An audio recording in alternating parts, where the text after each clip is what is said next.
मी फक्त आजचा व्यवसाय चालवतोय का उद्याचं साम्राज्य उभं करतोय? असं कधी होतं का की आपण रेल्वे स्टेशनवर गेलोय आणि काउंटरवर जाऊन फक्त इतकंच सांगितलं की मला एक तिकीट हवंय? नाही ना. आपल्याला नेमकं कुठे जायचंय हे आपण सांगत असतो. मग उद्योजक म्हणून बऱ्याचदा असं होतं की आपण खूप मेहनत करतो, पण आपल्याला कुठे पोहोचायचं हे माहिती नसतं. कारण मेहनत योग्य दिशेने नसली ना, तर फक्त धावपळ होते. आज अनेक व्यवसाय अडकतात. तिथे कष्ट कमी होतात म्हणून नाही, तर पुढे काय याचं स्पष्ट चित्र नसल्यामुळे, म्हणजे विजनच नसलं की आजचं काम होतं, पण उद्याचं भविष्य मात्र नेहमीच धुसर असतं. मला ना याबद्दल बायबलमधली एक गोष्ट आठवते.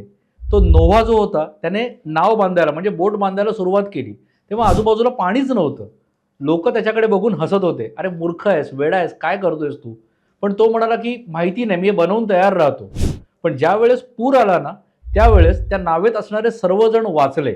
थोडक्यात काय, तर तुमचं विजन हे तुम्हाला वाचवायला म्हणजे अडचणीच्या प्रसंगात तारायला मदत करतं.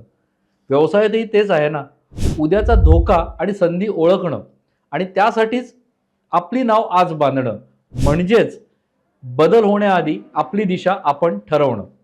मंडळी, ज्या उद्योजकाकडे ना विजन असतं ना, तो परिस्थितीवर अवलंबून राहत नाही, तर तो परिस्थितीला सामोरं जाण्याची तयारी करून ठेवतो.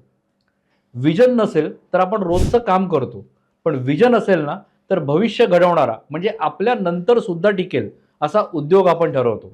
तर आज स्वतःला एक प्रश्न विचारा की मी फक्त आजचा व्यवसाय चालवतोय का उद्याचं साम्राज्य उभं करतोय? कारण पाणी आल्यानंतर नाव बांधायला उशीर झालेला असेल, हे लक्षात ठेवा.